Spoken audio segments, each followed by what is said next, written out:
Brahmanbaria rail স্টেশনের আউটারে কিন্তু আরও একটি ট্রেন লাইনচ্যুত হয়েছে।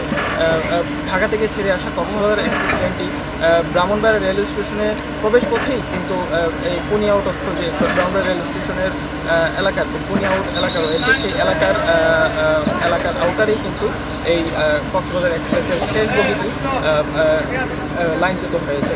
দর্শক, আপনাদেরকে যদি একটু দেখাতে চাই যে এখানে ইতিমধ্যে কিন্তু ট্রেনের যে বগির উদ্ধারের কাজ সেটি শুরু হয়ে গেছে।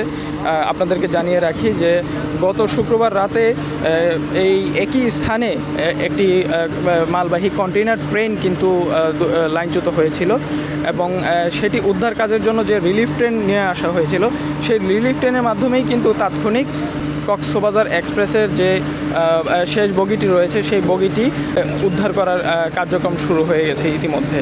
এবং আরেকটি বিষয় আপনাকে জানিয়ে রাখতে চাই যে মালবাহী ট্রেনের যে উদ্ধারের পর কিন্তু 5:33-এ প্রথম পর্যটন এক্সপ্রেস এই ব্রাহ্মণবাড়িয়া রেল স্টেশন ছেড়ে যায়।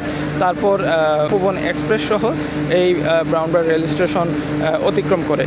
কিন্তু এই অতিক্রম করার কিছু মুহূর্তেই কিন্তু ভোর সকাল 6টার দিকে যখন ব্রাহ্মণবাড়িয়া রেল স্টেশনের আউটারে এই কক্সবাজার এক্সপ্রেসটি প্রবেশ করে তখনই কিন্তু শেষ বগি যে খাবারের বগি রয়েছে সেটি একটি চাকা লাইনচ্যুত হয়ে পড়ে। দর্শক, ইতিমধ্যে আপনারা দেখতে পাচ্ছেন যে উদ্ধার কাজের যে প্রস্তুতি নেওয়া হচ্ছে এবং রিলিফ ট্রেনও কিন্তু এখানে উপস্থিত রয়েছে।